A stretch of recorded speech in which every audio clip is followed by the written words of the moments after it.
3, 4. We are live. We are live. Oh, and Kristen joined. Jenna joined. Hi, Jenna. Hi, Kristen. Jenna, can you hear me? Is that a yes? We're having some technical challenges here, but can you hear? You can hear me. Can you hear Monica? Can you hear me? Oh, it's unstable. Ah. Why is our internet connection unstable? Why is that happening?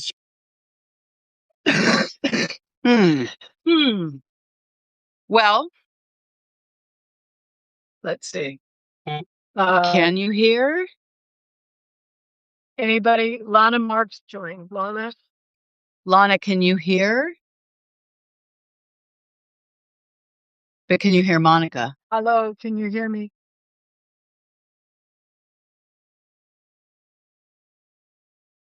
Oh my goodness. Turn on your mute. Turn off the mute. Well, now we've got all that feedback. Does anybody know how to do this? All right. Sonia says yes. Yes, what? Yes, you can hear Monica?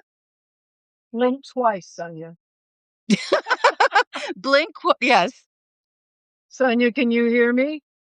I can hear both. Slight feedback. Where do I see the comment? Ah, perfect. Oh, it should be here, See you right next where those. Sunday joined. See you next Sunday joined. There is just something about technology. Okay. Sonia says yes, she can hear both. Okay, good. Thank you, Sonia. All right, thank you. Okay, so I think people are joining, but I think we'll just start talking. How about that? That's why we're here.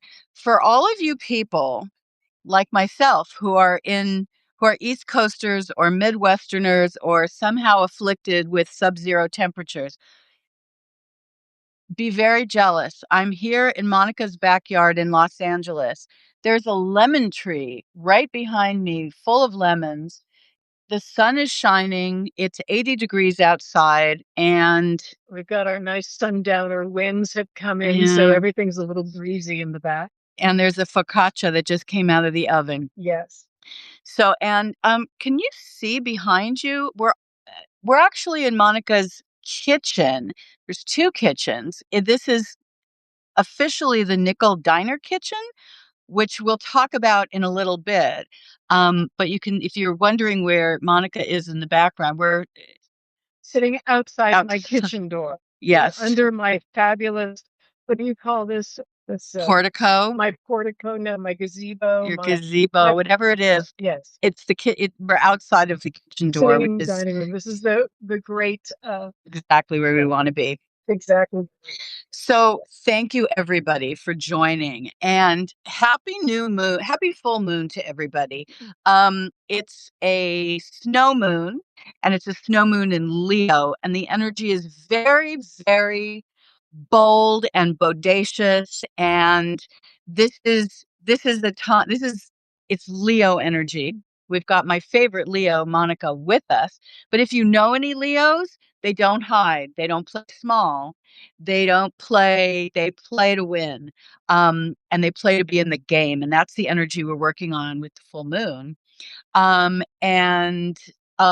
if you're in one of these places that's buried in snow, hi EJA, buried in snow.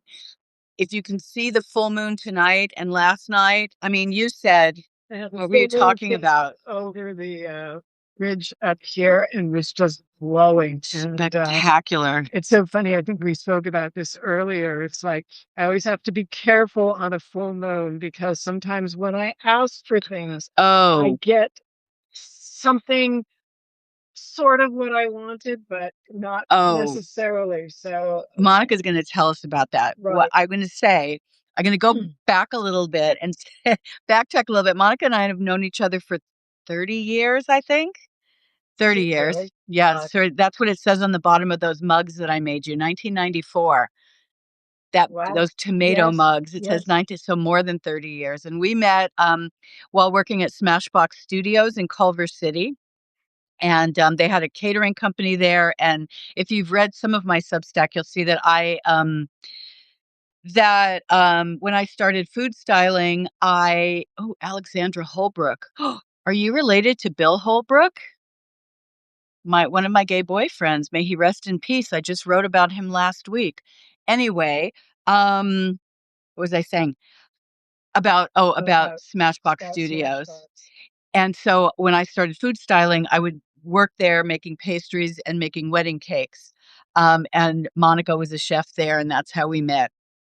We actually, um, We had many funny times. On a totally different side note, do you remember when you challenged Betsy Ross for Bill Clinton? We made all. Oh my God! What was that? It was the American Young Democrats Young or something. It was some giant fundraiser. Oh, wait a minute! Wasn't it the saxophone club for Bill Clinton? Was it something? But you channeled Betsy Ross. You made baskets and baskets of Stars and Stripe cookies, all this shit, and then we had those naval chefs. Yeah, but that was the time where I made those cookies that were supposed to look like the American presidents, and all of my and I made George Washington, but I didn't have anything I didn't have a bill or anything to. No. So all of my Abraham Lincolns ended up looking like Robert Goulet. Remember, people are like, why does this look like, who is this? What president is this? Yeah, but that naval guy, the naval taster. Right, the naval chef. Wasn't he the naval chef taster? The best part is I often reference this in telling people when you start baking, is we used to have that postcard that hung in the pastry station, and when they came in, the Secret Service came in to do the sweep of the kitchen. Oh my God, what was that postcard? It was this black and white photograph of a 50s housewife standing in front of a chalkboard with a huge scientific formula across it. And it said, if you can bake a cake, you can make a bomb. Oh my God. And they were like, they made us take it down. That's right. Oh my gosh. That's right. It was right by my station where the phone was. Oh my God. Where the phone was. You can make a bomb. Words that I have taken to my heart. Oh my God. Don't ever say it at TSA. Well, anyway, that's how Monica and I know each other. And our friendship continues to be kind of just that. Monica's the one I call if my flavors don't quite blend, if I'm baking something, if something doesn't quite work out, Monica. And when I did my first cookbook, well, Monica's been with me on both trips to Sicily to do both cookbooks. And the first one, do you remember when we went to that? I don't eat cheese. I know. Don't judge. I don't like cheese. I suffered cheese trauma in preschool. It's a long story, but so we're in Sicily. I take the hit. Yeah. We were in Sicily and we were going to visit these cheesemakers. And remember, it was the guy that was smoking, and he had. Was this the Albanians? No. It was the guy who was smoking over his cheese, and he was making ricotta, and he had that sheep's carcass hanging from his.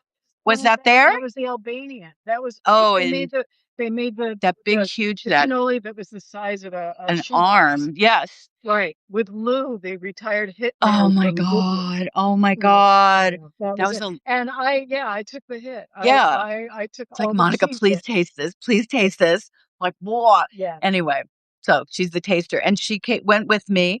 And it was interesting when Monica took notes, and they weren't always written down. They were in her head. She's got an amazing palate that has an amazing memory of its own. And we came back from Sicily and I had to actually develop these recipes, I would call her up and go, okay, do you remember that one cookie we had? Do you remember the flavor? There was a secondary flavor. I can't remember. And she got up. That was the one that they put the in. And today, when I got here, she had just pulled this beautiful lemon bread out of the oven. And there was something in the crunch of the crust, and there was the top, and I was like, what is that? And I don't know. She's just got all kinds of tricks up her sleeve here. And I think that you and I speak a common language. We speak a common language, and we have a basis. I mean, did you ever tell anybody the story about the vino cotto that we smuggled back the first trip at the airport? Oh my God. Broke all over your soup. All over, like licking it off the cosmetics. Licking the stuff off. We have to remember what it tastes like. what this The tastes like. texture, the viscosity. We're licking it off of this, and oh my god, glass shards, all that. Oy. So where did we start? We started talking about well, we started talking about biscuits. We're talking about well, Be Kneady in general is about ritual and therapeutic baking to keep our shit together. Right. And Yeah. I think we were talking before we started about many times in both of our lives where we had to keep our shit together, pull it together. And for Monica specifically, there have been several very recent pivots that she's had to make. And I'm going to have to say it's the biscuits that brought you through ultimately. Okay. But, I think I want to talk about tell us about the Nickel Diner because the Nickel Diner was on 7th and Main, Fifth and Main. 5th and So Main, Nickel 5th. we were, Yeah. yeah. You better take it on for No, him. so we were, it was the heart of Skid Row. And Right. 5th and we Main had Street. lived, my partner Chris In and Los I, Angeles, in Skid Los Row. Angeles, and my partner Chris and I had lived downtown. I had a small cafe that, downtown in the early aughts was the Wild West. There wasn't anybody down there but this small group of misfits who thought it was really, really cool. And I was one of them and had a cafe, and we didn't have a proper kitchen. We had And Patricia Greenberg's brother, who had didn't he have a gallery? Yes, yeah. Started the downtown art walk. Oh my God. Right. So, Pat Greenberg. but we had this really interesting community, and I had an easy bake oven and a panini press, and we were doing dinner on the patio for 30 people. And ultimately, I found the Nickel space. We wandered down one night. How did you find that? Because it was just a couple of blocks down. There was this crazy little French guy who would roll into a cafe at like 8 o'clock at night, drink espresso, and tell me he was making croissants down the street. I'm like, where the croissants, right? It's nothing but crack and crack, like on Main Street, on Main and Fifth. And he goes, "Oh, there's this Mexican restaurant that I'm baking in the past." So I followed him down one night. And, it was like Night of the Living Dead down there. And he had this big padlock wrapped around the front door. And I walked in and I was like, oh my God, filthy restaurant, right? I mean, like he had divorced, and like his mattress was in there, and shit. But there was a kitchen in the front, and then he was baking in the back kitchen. And he had like a sheeter and this big convection oven and piles of flour with little rat prints running through. Oh my God. Oh my God. And I'm like, who are you baking? Well, and he had been this high-end baker who followed. Who was he baking for? I don't know, his kids' Catholic school. Anyway, I was like, wow, man, this is amazing. So I called up the landlord. I found out who the landlord was. And the guy said, he hasn't paid me rent in 6 months. If you're interested in the space, I'll give it to you. And I was like, oh, wow. Mickey and Judy put on a show. This would be great. You could like have all this. And so, I went to my girlfriend, who ended up, being my partner in crime. I'm like, I have this really great idea. Let's cash in all of your money and we'll open a diner. And she Now you were still married to Ricky at that time, right? And didn't he design the inside of it? What did he do? He built the inside. He built the inside. Okay. Which is one of the reasons that I am no longer married. Mm-hmm. Said no one too many times. Yeah, so we ended up building this restaurant, and we were really fortunate. That at a point, I mean, it was 2006 when we started, and 2008 by the time we finished, and it was at the height of the recession, and nobody was giving anybody money, much less to two women who were opening a restaurant on Skid Row. So it just became this crazy moment of our first moment of coalescing community, because really who gave us money was family. And the people who lived in the neighborhood who saw the need for it. And we were so naive. I mean, we made promissory notes, for Christ's sake. Oh my God, like an IOU? Yeah, like $5,000, $10,000. You bought in and you got a percentage on it. And people did. And we did that. And like women's, there were like some small business loans. We built it for $150,000. Oh my gosh. Now, was if you've been down there recently, Right. it's tense. Yes, It is really tense it of is homeless tense. people. So, did you have, you You know, know what? It how was it when you moved in? Was there a was, welcome wagon? How did um, Oh, wait a minute. You were what? talking about your liquor license Well, I mean, I think and the I think biscuits. ultimately what became apparent is to us because having lived there and just seen, I mean, we were surrounded by single room occupancy hotels. It was all really It's low income. There was gross. a job placement center. You get out of prison, you go to prison. This was right next Oh, door. that was right next door. That was Right. right next door to us. And um, we realized that we had to be inclusive. And being inclusive meant like inviting the neighborhood to participate. And one of the first things that we did was like our dessert menu. What do you want? Peach cobbler. Everybody wanted a peach cobbler on the street. And so our pastry chef at the time, Charlena, was like, okay. And she made a bunch of peach cobbler. We brought them out. And people like, rolled up in their wheelchairs and were like, oh, I like this. And so that became like a moment. Here we go.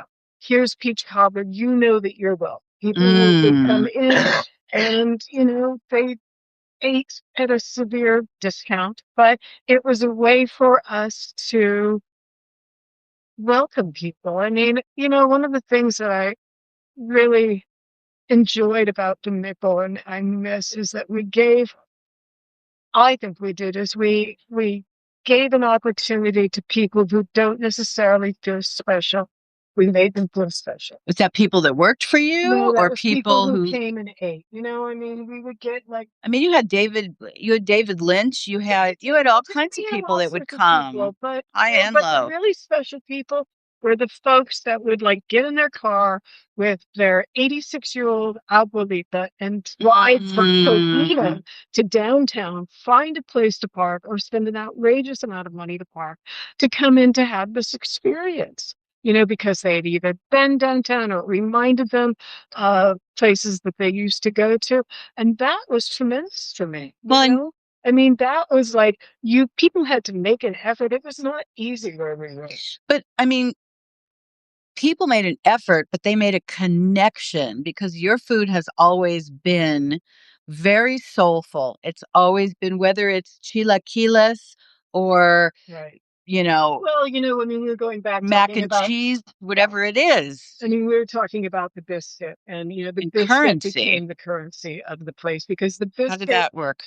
well, because the If biscuit, you've ever, by the way, where are you selling those biscuits now? well, I'm Isn't selling it them out of on here. the out of okay, well, we'll do that later. But but the thing about the biscuit was is I'll that talk to you it about was it the later. table, and invariably it started a conversation with me, with whoever, because it reminded people of something in their lives.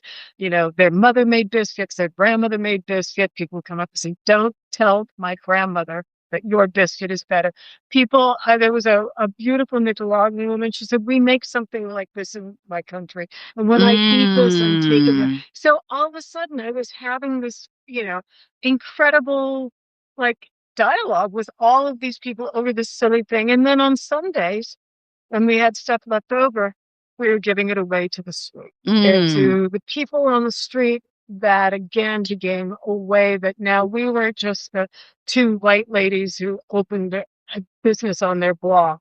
We now were like, oh wow, I like this shit. I always, we made strawberry jam. I made all my own Oh, jams. oh, it's So we're gonna go great. with a biscuit and jam. And now all of a sudden I know your name, you know my name. So when we walk down the street, we say hi to one another. And for as difficult at times as it was on the block, and certainly in the latter part of the Nichols life, when we were discussing before in 2020, when the pandemic hit, that biscuit basically, saved our. Because didn't you close Well, during we what closed, happened? Because there was a period of transition well, there was there. that moment where, they put out the sort of statewide, everybody has to close this year. Mm. And then we realized we were going to be closed. What's going to happen? There's still mouths to feed. There's still this Yeah. community that's in need. And it was funny too, because also, we had a number of undocumented folk that worked for us. For a long And time. for a long I time, mean, they that were was my like family. family. You They went were to the the ones who, quinceañeras. right, they were the ones standing next to you, when the shit hit the fan. Yeah. And so, they were collecting $68 a week. So Chris and I felt this really strong, just, we have to support these people. And that's what we did. We had like, you know, a group of 5, 6 people, and we ran the nickel out of it. But then, there were the George Floyd protests that happened in June. We became sort of ground zero for that. There was a lot of damage done to the neighborhood. And But you guys came out unscathed, and why was that? because our biscuits. No, seriously, because Right, yeah. because ultimately, we were tented across the street from us from like 2 blocks on either side. And a lot of it wasn't necessarily homeless, Uh-huh.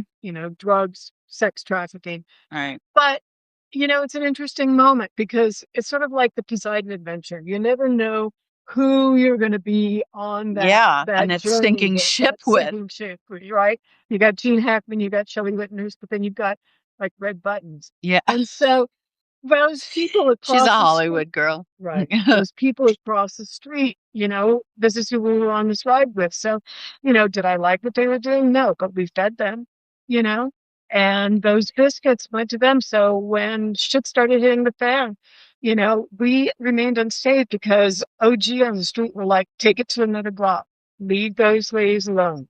Those ladies do good work, leave them alone. And, that was a huge moment for us. That was a real, like, okay, you know, when we talk about the other, and Right. people that you would never think that you would have something in common with. And that's what's great about something as simple as a biscuit, is that, you discover commonality because now you like that biscuit, I like that biscuit. Yeah, there's something to talk about. There's something we have in common. But especially in Los Angeles, where I mean, in New York, we rub up against people all the time. Sure. Everybody is everywhere, and a neighborhood is a neighborhood, but everybody's mixing, and there's everybody from. But in Los Angeles, everyone's kind of farther Right. Everybody's in apart. their own ghetto. They're in their so is there their own little white ghettos. But it is harder to forge connections, and it's harder to keep those connections and to meet people that may not be from your block, Sure. So Or just the willingness to meet right. in your block. There was a really funny story that Chris and I experienced. We used to have a guy, we had a number of friends in wheelchairs, Al. And Al lived in the Roslyn, which is in the corner of Fifth and Main, a really old hotel that had massive staircase and a shitty, like single door elevator that was already Oof. broken. And he came to us one day and he said, look, the elevator's broken. I need my meds. My dog's up there. All of this stuff. I need to get up there. We're like, well, we can help you. We can do this. Right. So we grabbed a chair and I grabbed 2 of my guys from the kitchen. I'm like, come on, we're just going to haul Al up to. In his wheelchair. No, we left his wheelchair down, but we put him, I mean, he could get up and walk around, but not very far. And we're like, okay, we're going to help you up these stairs. And we put the chair at the landing. So when you get tired, you can sit and we'll make our way up the stairs. So we get into the Roslyn. What floor was he on? He was like on 10. Oh, right. I mean, it was just oh ridiculous. my God. What were you guys thinking? Well, You were because thinking you had to help Al. he was a really good guy. He was this old guy that came in every day. We fed him every day. He would roll in the door and the kitchen knew his order. We'd start making it beforehand because we had an open kitchen, and he was part of the community. So did he pay to eat, or you? absolutely, He because did. he had money. Yeah, and that was part of it. I mean, when Funny. people have money, especially that are on the lower level, they can't wait because it shows that they can play. Yeah. You know what I mean? Like, I don't. But he can't get up to the 10th floor. Right. So here we are. So we get to the stairwell, and there are a number of other encumbered people who are making their way up. So now it looks like the line's lords. Oh my God. He need a little holy water bottle. Just this giant, slow moving train, people trying to get up the Oh my stairs and gosh. everything, and it's crazy. And so there's a guy in front of us who's like this 300 pound. And he's holding onto the rail, and he hits something on the rail, and he cuts his hand. I'm like, oh my God. Oh He's no, now bleeding, what? right. So I'm like, okay, let me show. I have a first aid kit. So I run back to the nickel, grab the thing, go run back up. So we get to the landing, Chris and the other guys are helping Al up. And I'm like, come here, and I'm bandaging his hand, and he looks at me and he goes, I know you. And I said, yeah. He goes, Diner 5, because that's what it used to Diner say. 5? Diner 5, Nickel Diner. Nickel 'Cause we used Diner. to Ah. have Oh yeah, the 5 in the. And he goes, I had your Thanksgiving, because we did this big giant Thanksgiving meal for like 1,000 people through a neighborhood somebody gave us money to do, and it was fantastic. Full turkey dinner. And I said, oh, you had my dinner? And he goes, yeah. He goes, it was really good. And he goes, but I like my turkey deep fried. My sister used to deep fry turkeys. And I'm like, wow, really? How did she do that? So there we are, sitting on the landing. I'm bandaging his hand, somebody I would never have had a conversation with in a million years. And we were discussing turkey. You're talking turkey. Literally. And we were discussing turkey, Oh. how to make it. But that's what I mean. The power of food. What's happening? What is that? Uh-oh. Uh-oh. Hello? We're not sure what's. Is somebody calling you? Sorry, everybody. Technical difficulties. We don't really know how to. Oh, is that it? What Right. was that? Okay.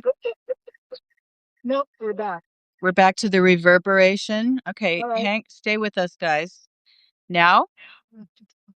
Okay, so now can you anybody out there? Are we still getting Why can't I figure this out? I have good qualities, but this IT business is not one of them. yeah, you know what? It's I just want, what I was saying yesterday? That I wanted to buy a manual Smith Corona typewriter on eBay and some typewriter paper and carbon paper. Yeah. And then I wanted to just type things out manually. I don't know. Right. It's Anyway, a paper and a pencil. Paper and a pencil. So we should, we wanted to talk about sort of the idea of therapeutic baking. Right. And we wanted to talk about like how sort of sticking your hands into something, and even though it might end up being a mistake, you might bake a mistake. You might make a mistake, that it's okay, because sometimes it's okay to make mistakes. That's just what you need. And but how did you? What I was really interested in talking about, if you'd like to share, was two things. One, how you were able to close, because a lot of people, having a restaurant, owning a restaurant is a deeply personal thing. And how you transitioned with your sanity intact from owning a restaurant to really to building this kitchen, and specifically maple bacon donuts, Pop Tarts, and obviously the biscuits, but how you were able to make that transition in a really difficult time globally, but also personally. And how did you bake your way through it? How did you? Well, it was funny. So when and feed other people and do it without. It's, I don't know. You just get up and do it. I don't. Not everybody gets up and does it. The thing about having the restaurant is that you just have this sort of giant foot that's always on your forehead that you have to keep going, and you have things to support. You have a business to support, and the pandemic was really interesting. It coalesced how Chris and I thought about food a lot differently. Who I became interested in cooking for. Because you weren't open. So no, we were open. We initially started, after we closed, we reopened. We were only open for weekends. We ended up doing Friday, Saturday, and Sunday. We ended up Thursday, Friday, Saturday, and Sunday. and that was hard. People had to eat on the street, which was really funky. And, you got like the, matinees of like, street life. It was a crazy time. But at the same time, we transitioned into the soup kitchen. We Right. were able to And um how were you start. able to finance? How were you able to did you get grants? Well, Did we you got get grants. We started working with an organization called Dining One that were giving small Mm. stipends to restaurants that would feed healthcare workers. Oh, right, And right, right. then we met a woman who ended up becoming a good friend who was a Skid Row healthcare worker who said, "Hey, what about us?" And we were like, "Oh, well, we can do this right in our own community. Our own community right now is struggling." Mhm. And, within that, it just kind of was like, all right, if this is the restaurant we're going to be, like, let's do it. And we were still feeding people on the weekends, those who came down. But really what we were doing was 300 meals a week to the Union Rescue Mission and to the John Wesley Healthcare Center and to, the SROs and people. And it was just grants. So And were it you was, make and it was shut-ins. We were feeding a lot of shut-ins. People weren't Mm. looking at places. So it changed. But you weren't feeding them kale salad and I mean, what were you, Well, does that make people feel better? that was a really interesting moment because part of this was parlayed in there's an organization called Every Table, and Every Table has a great product. They had a great Is concept. that the people with the vending machines? They had the vending Yeah. machines, and so they were delivering to the SROs next door, and we would watch people come and get all this food delivered, and then, the old black gentleman next door would look at it and go, "I don't eat this. I don't eat this. Quinoa, that's I what it don't was. even, I don't eat Mediterranean food," is what it was. That's what it That was. was I can see the And label then, right now. and it's a funny thing too, because that goes into a whole other subject when you discuss, you know, it's like SNAP benefits. We want all these people who get free food and who get our money to eat healthy.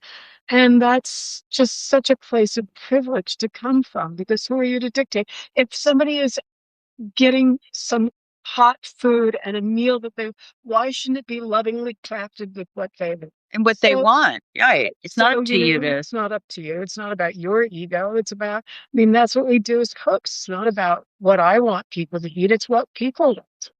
Right. And so, we make barbecue chicken, red beans and rice, mac and cheese, beef, Yeah, of course. sloppy joes. Oh my God, sloppy joes and potato salad. Also dealing with people who don't have a lot of teeth. You know, we need some Kale salad is kale difficult salad. to Oh my gum. It really is. Anybody was like, "Well, we need them to eat healthy," and fuck that, man. Well, and we were talking about pancakes, and I'm thinking, I don't know, this is a way tangent, which is why we're talking delicious tangents, is that Right. we were talking about it earlier. Like, pancakes only taste good before you eat them. You know They're what I really like? I love not afterward. pancakes. No, I like pancakes that have been sitting for a long time Oh, after the butter and the maple syrup yeah. Oh, it soaks soaks in. in, and then you cut little wedges and you eat them. Oh, please, Mm. girl. It's like, yeah, I don't necessarily like them hot. It's sitting soaked. It's like I like old pastry. Old pastry that's been sitting for a day Like what, tastes, Danish? Like a oh, croissant? What do you do with that when it's been it's like sitting for a day? because it has texture and all those That's called flavors. stale.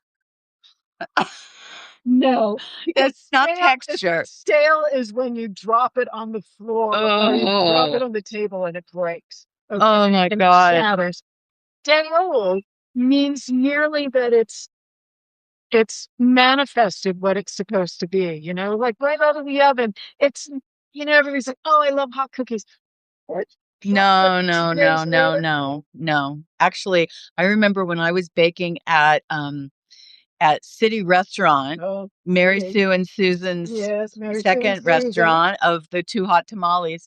Um, and we made these great chocolate chip cookies or whatever, and they were good. Right. But then the next morning, the first thing we had to do was refresh them Right. by putting them in the convection oven for like 5 minutes and give them new life.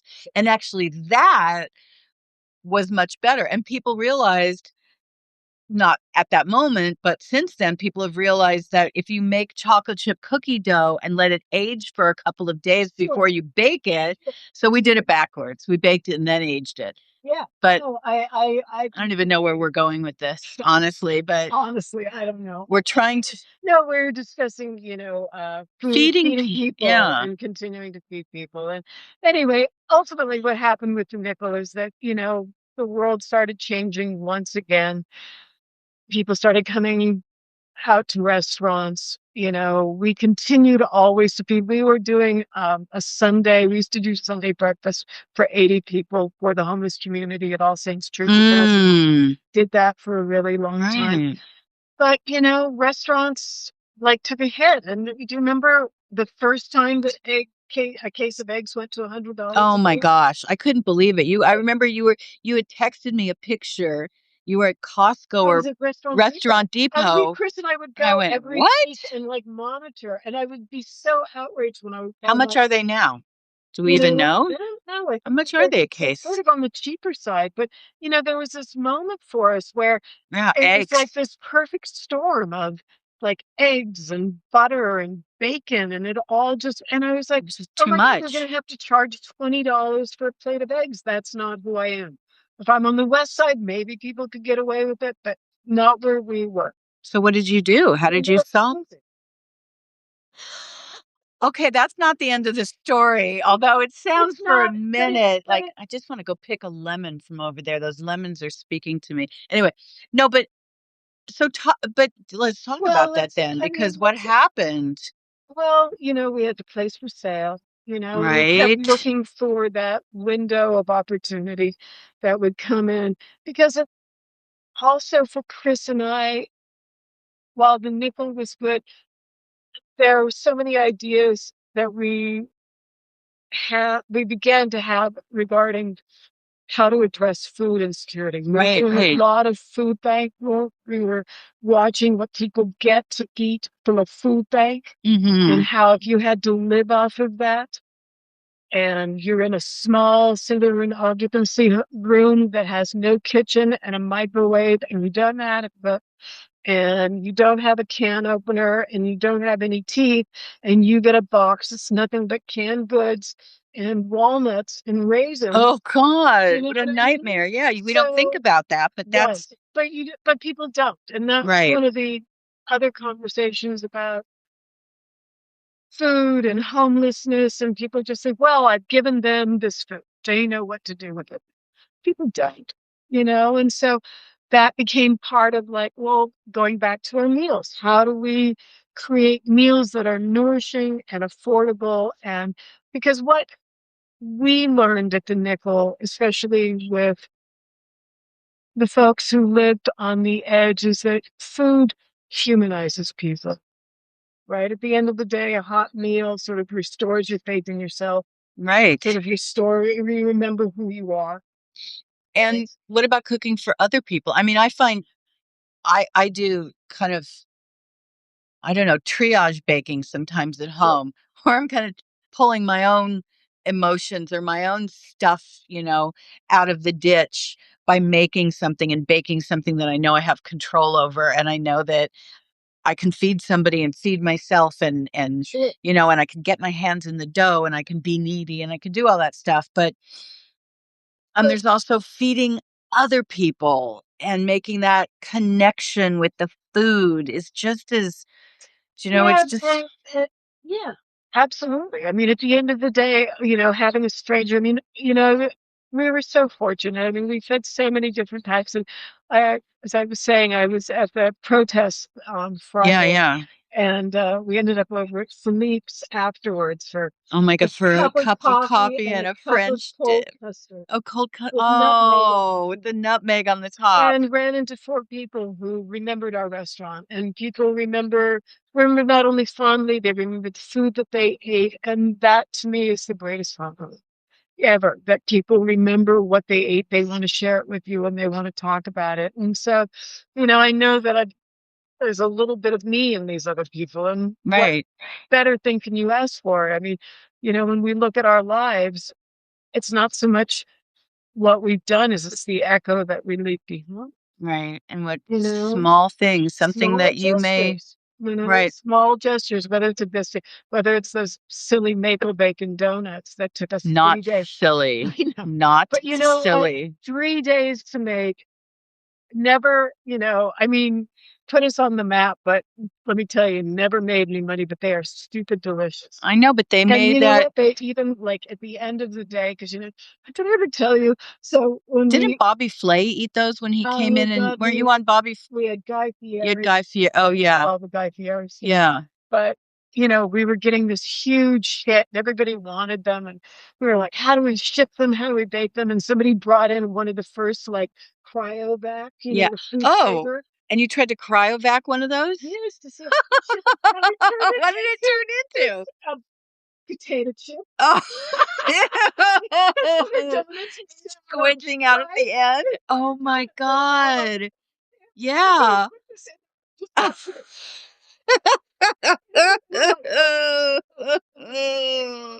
Oh my God.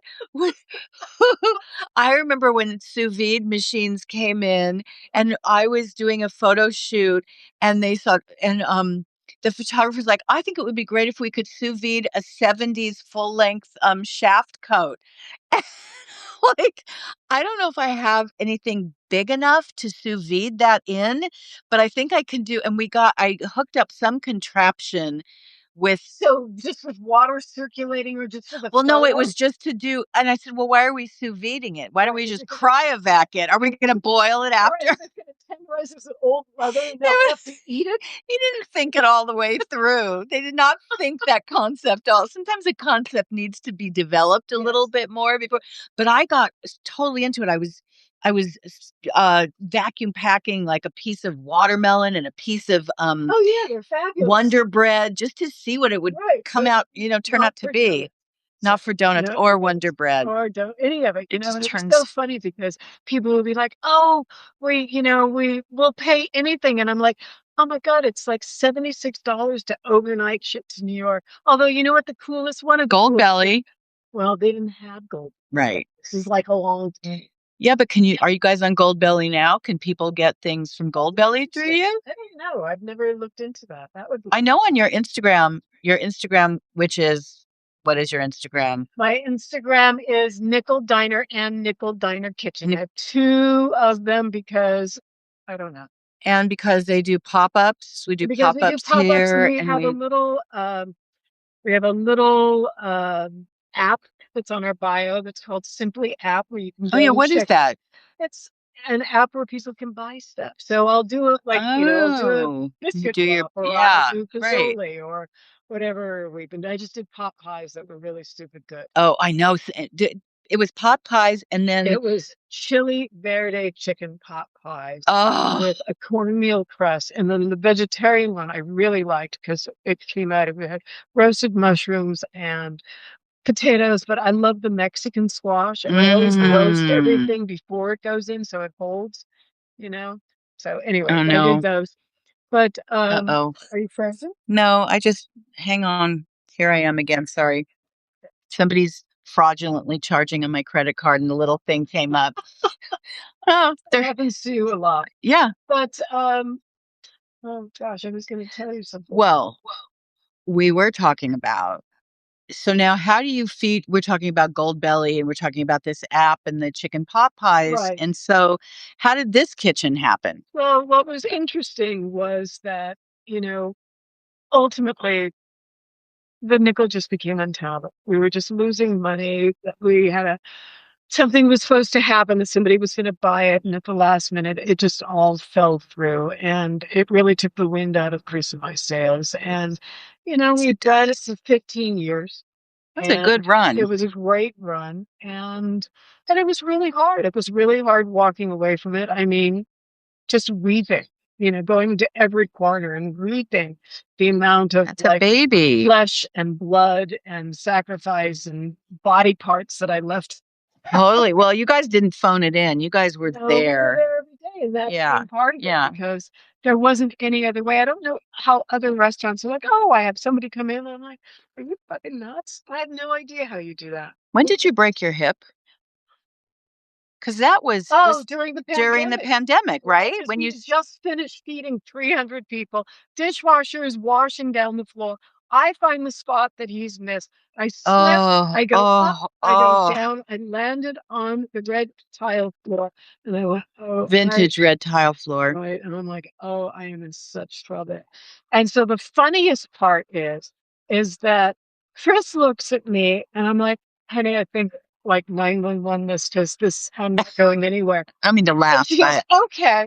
And then she goes running to the dishwasher because the dishwasher is having a heart attack because he thinks he's killed the chef.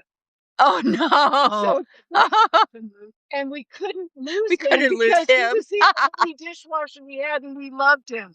And we were like, and Chris was like, "It's okay, it's okay. She's going to be fine." Like she threw a handful of towels at me, so I wasn't laying with my face on the dirty cold. And the fireman came, scooped me up, took me to county. So that's County General Hospital with the gunshot wounds. Where, the homeless and the gunshot victims go. And always very interesting. That was a different ride. I'm laying there. They give you a, shot of some good dope. And then they go, do you want to go to another hospital? I said, what do you mean? Like, well, you're a nice white lady who's got private I don't know. Do I? How does this work? Because you're by yourself, right? It was the God, how awful. You're in the hospital. There's no. Was it where everybody was masked up and it was during that whole thing? 2021. Oh my God. And I was like, well, I guess I'm going on this ride. So they take me in, and I have to say, if you go and something really bad happens, it is the place to go because that's what they try. Trauma, right? Trauma. So you've got trauma, go there. But the funny thing is that I get up to the room and they hand me this brown paper bag that has got brown sandwich with a brown slice of something and like a cup of fruit juice and like, I don't know, something else. And I went, oh my God, I feed people better than this. Chris, I'm calling and I'm like, you have to bring me food, which she couldn't because she had to bring it downstairs. But the funny thing is that all the neighbors in the SRO had seen me get into the ambulance. So they're calling me in the room because they don't know where their next biscuit is coming from is the real thing. County, you're going to be okay. And I'm like, oh God. Oh my God. What was in the bag? It was some awful brown paper bag. How hideous. It's like brown. Oh my God. Yeah, that was an interesting ride. Now I understand how poor people die when they come out. Because it was just, when I was just in the hospital with that gallbladder thing a couple months ago, I was in the ER and I'm like, it smells like fried chicken in here. This is going to be good. This is not going to be hospital food. Fried chicken. I mean, I never had fried chicken. I don't know who was eating it. It wasn't them. Right. But, yeah, I mean, I think Jell-O. Yeah, Jell-O and pudding. That's right, Jell-O. Jell-O and pudding. Like, how is that therapeutic? I don't know. They need to get once in a while Jell-O. I mean, I know that you have Jell-O issues, but yeah, I don't know. My grandfather used to. You know what he used to do? He used to make it for me when I was little. He would take red Jell-O that he would make with a little bit less water, so it would be right. And then he would chop it up and put it in a little bowl and put sugar and half and half on it. Give me a spoon.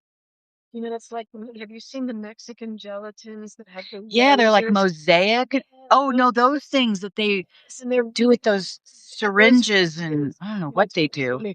Years ago, I did this really high-end event at like Santa Monica Airport for it was like a hired hand on one of those 500 people dinner. Some big fabulous thing. And the chef, and one of his desserts was Jell-O that he had made with like champagne and different flavors. And our job was to cut it up in little squares, artfully arrange it. Oh my God. Oh my God. Your grandfather's sugar with the sugar and the half and half. Serve it out to people who bake $250 a plate to do. Oh my God. Oh my God. All right. What time is it? 3:49. Okay, good. We have a few more minutes. So now what ended up happening with Nickel is that we closed it. I took a bunch of my stuff and put it in storage. My pastry bench, my Hobart, the oven, some refrigerators, because I knew that we weren't over and I knew we had another chapter. And we How were did you know still, you had another chapter? Because people sometimes just chuck it out and then they well, I know it's how still did you there. I know? haven't quite, it's been an interesting start to writing this chapter. I mean, I didn't know that the last chapter I was on with the Mitchell. So the fact that I shouldn't recognize this chapter, I don't know. But we knew that we wanted to continue to cook. We knew we wanted to focus on food insecurity and creating affordable, accessible food. We have this idea for this vending machine we want to do, Oh, where right. like you know how Japan has all those vending Right, right, machines? right. We want to put vending machines in community centers and low income housing filled with meals that people, much like every table, can go in. Originally, we wanted to do it with EBT cards. If they could use an EBT card, Oh, right? that would Buy a hot meal and then microwave it right there. So now, because the people that we work with or have worked with and still help and take care of, some of them have huge accessibility issues. So the only yeah. time they're Like getting, Al. like Al and our friend Kathy, who has cerebral palsy, who can Mm. only barely walk to the Apple store when they're charging you $2 for a roll of toilet paper. Oh, So how do you have access to food? You know, you can go to Ralph's if you can get to Ralph's and buy the $5 fried chicken. But how great would it be is if you had a be vending really machine great. downstairs? It's a language that people understand. Mm-hmm. People know vending Yep. machines. Well, we ran into huge roadblocks, but that's another story. Apparently, you can't put EBT cards on vending machines. You can't because I guess they don't know what's in the vending machine. You could be buying like Right. We have to change heroin the or name to it something. to call it like a mobile food kiosk. So that's been one of the projects we've been working on. But we wanted to continue cooking, and I have these big meal events that I do with All Saints Church, and they do an annual homeless one. And I didn't have a place to cook, and I was going to all these ghost kitchens and going, "Hey, you know, I need just 6 hours. I'm coming in here. I can do it all." And they're like, an astronomical amount of money. And Mm. I was like, "Oh, you DIY." So, Yeah. you know, we had the space and we put it all in here. And Which so here is my is house, the backyard, a back building. at my house. Yes. And so we started off doing some stuff and, you know, everybody's been really positive about it. But then I got breast cancer. That was something I wanted to just kind of thanks for helping with that pivot. But no, I mean, we've been talking about feeding other people, but when Right, it comes to feeding yourself, when you're the one in crisis, right. what Yeah, happens? that was interesting. It was I mean, I'm good. Everything's okay, but Thank it was an God. interesting ride, you know, because I went through during the radiation process. I just so uninterested in food. I couldn't think You about it. couldn't even taste it, right? There I was could, that it metallic, or just wasn't there was just something? awful, and I was nauseous, and Mm, I could only eat just so simply. I was like, I just wanted some soup. I just wanted some rice, some vegetables, some fish. And then, you know, in the back of my head, I've got this kitchen. I need to earn a living, right? But how can I feed other people if I don't know how to feed myself? And so I just had this huge existential crisis. Like, you know, you ever go into the supermarket? Like I used to go to Trader Joe's and I would look at all this stuff and I'm like, I don't know what the fuck to do with any of this stuff. I have I've no always wanted to idea. do a Trader Joe's cookbook. Yeah, I mean, Take it's stuff so out of Trader Joe's and like, right, what or do you just do with anywhere this? where you just Yeah. look through, you know, it's all supposed to be great and it's accessible. Yeah. And I would just get overwhelmed and go, I don't know what to do this. I don't know how to cook this. I don't know. So how did you cook for I yourself? barely, you know, I mean, it was like, okay, I like rice. I like cooking salmon. I ate a lot of boiled salmon. I know how to roast some vegetables. I make endless variations of my childhood favorite, which is pasta fazool. Okay, Mm, which is beans, yeah, vegetables, some sort of pasta. meat, a handful. Sometimes it's rice, sometimes it's pasta, sometimes it's potato. And it just becomes this endless variation of nourishment. And it's a dialogue that I've had, the one continuous dialogue I have to say that I've had with food most of my life. And even now, I'm fortunately a year out and clean, but I just make myself, these pots of soup and with homemade focaccia, by the way, which don't let her, she's right, downplaying it, but over there, right. But you know what I mean? And it's funny because that stuff seems easy, I mean, and easy or simple. I There's don't a know. difference Sometimes, between easy and simple. right. I mean, there's stuff that seems, I guess, what seems very easy to me. I know people are daunted by, and I always, years ago, one of my first very, very high-end meals, where I've always loved Lydia Bastianich, is I Mm. was like my first major trip to New York. I was 21 and I got to eat it from Lydia. And I had seen her Ooh, on TV. She was on the like sun is PBS, changing. right? PBS Master Chefs. And she had this beautiful dish that she'd made. It was like a veal tomato that was the veal Mm, breast that was stuffed.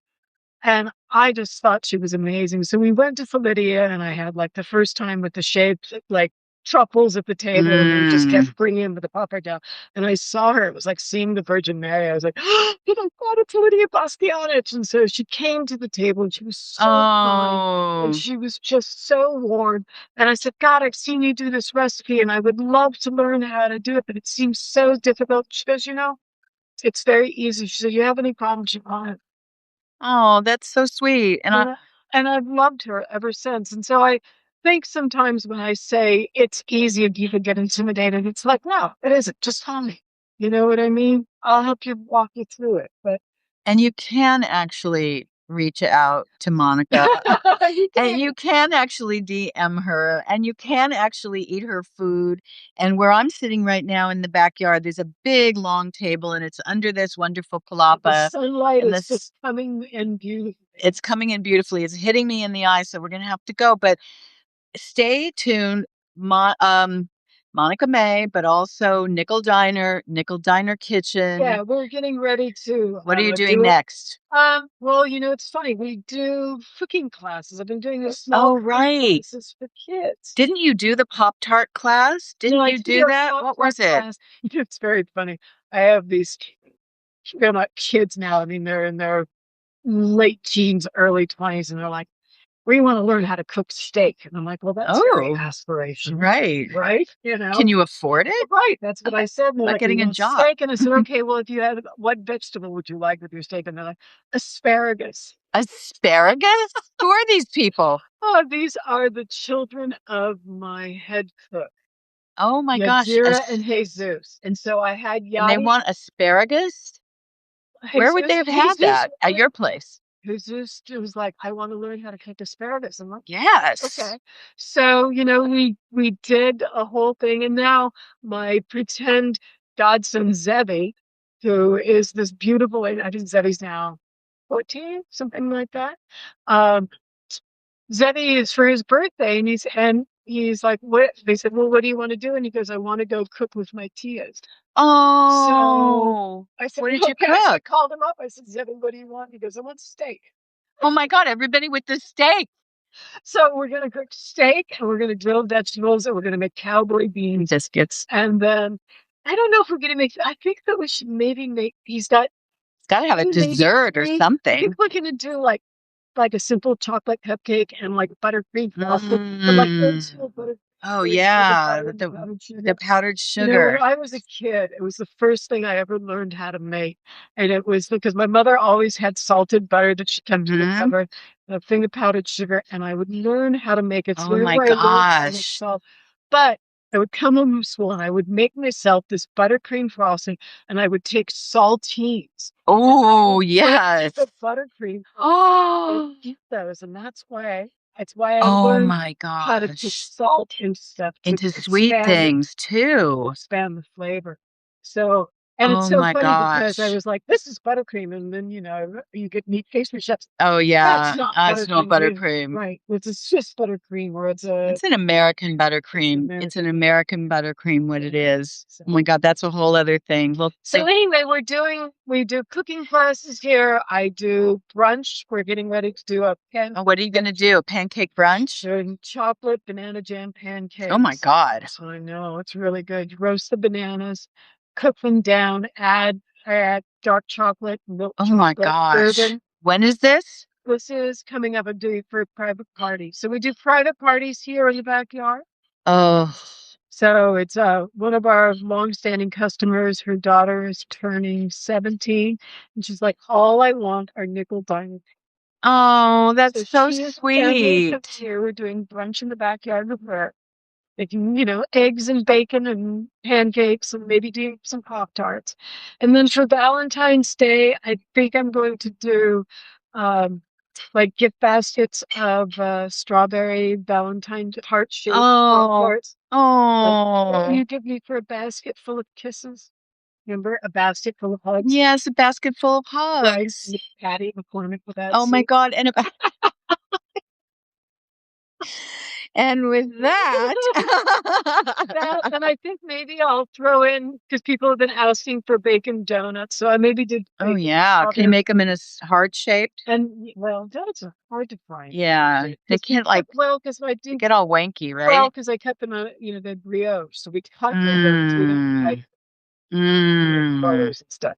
And then Mm. I don't know some more brunches and some other stuff. So if you're all out there, hit me up on Here I am. on Instagram Got if so you want to excited. do something or for brunch and let me know. But, Yeah, and just watch out for her biscuit drops too. yeah, and then somebody else got an old customer who's like biscuits and gravy.